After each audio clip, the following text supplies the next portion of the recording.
Hello everybody, welcome to the first episode of Cooking with Jebs, and today I'll be cooking my famous crispy chicken, also known as Jebs Chicken.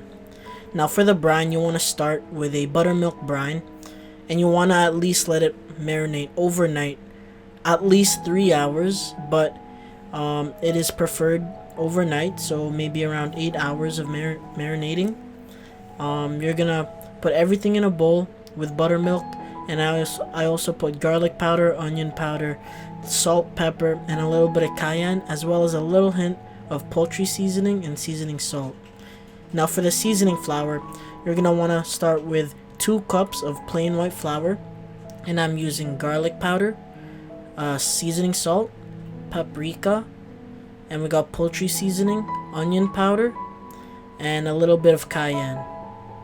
And you're gonna want to put everything, all the seasonings, in the bowl with the flour, and you're gonna want to make sure to give that a really good mix. So you're gonna mix everything up until everything's well incorporated, and you're gonna mix that shit up, mixing, keep it going. And you're gonna want to start readying your regular plate of plain flour. Now this will act as a cohesive glue to the seasoning that makes your seasoned flour stick better. So you just want a plate of plain flour just to make the batter and everything else come together. So for the batter, you're gonna go 1 cup of water, you're gonna go 2 cracked eggs, and you're gonna beat that shit together till it's nice and frothy, nice and bubbly. You'll see here. Boom, you gotta go in fast, quick with the whisking technique.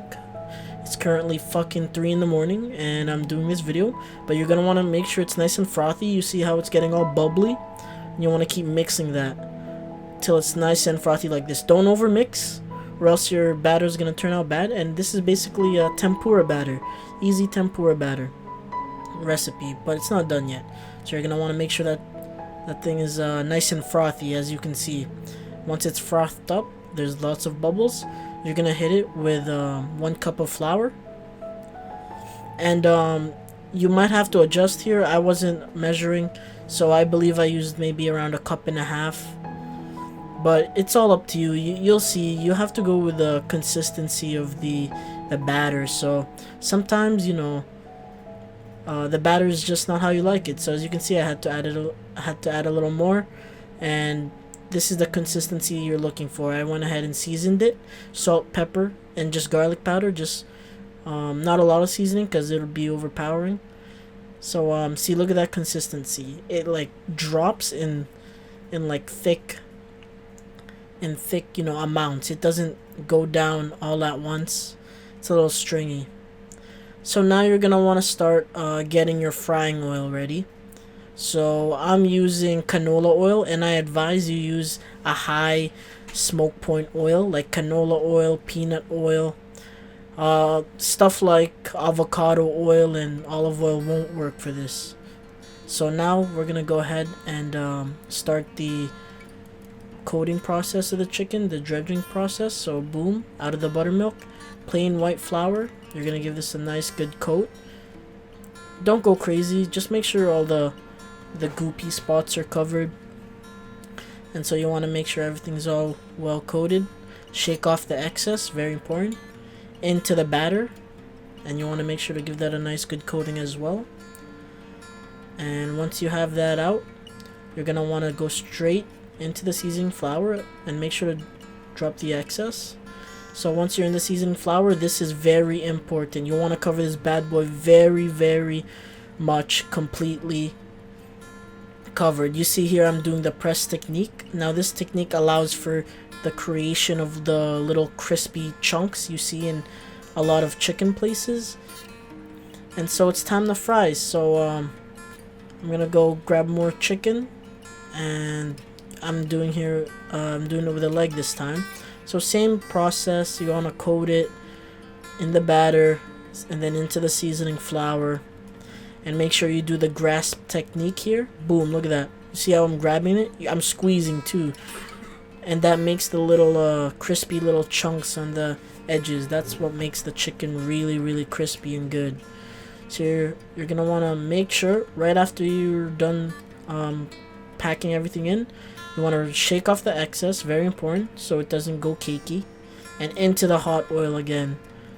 Now you want to make sure you do it right after the seasoned flour. So those are gonna fry for about 20 minutes. The leg gets done around 15 minutes, and the two thighs here, or the one thigh and one breast, will get at least 18 minutes of cooking time. The breast will cook faster too. So now we're making the honey mustard sauce.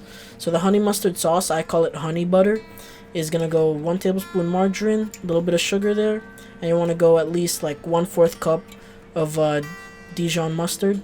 You're gonna give that a good mixing on the stove, and you're gonna add a nice heaping spoon of mayo. You're gonna mix that till it's all combined, ready to go. It's gonna be clumpy at first, but as you keep mixing, keep stirring, it's gonna get smooth and silky. Now as you can see, this is more of a sauce-like consistency.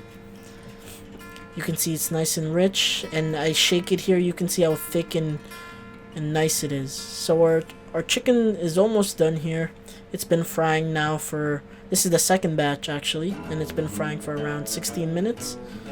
So we're gonna go ahead and plate that up with a few lemon wedges or lemon slices, and you want to brush the butter over the chicken and leave some on the side. And here's a taste test.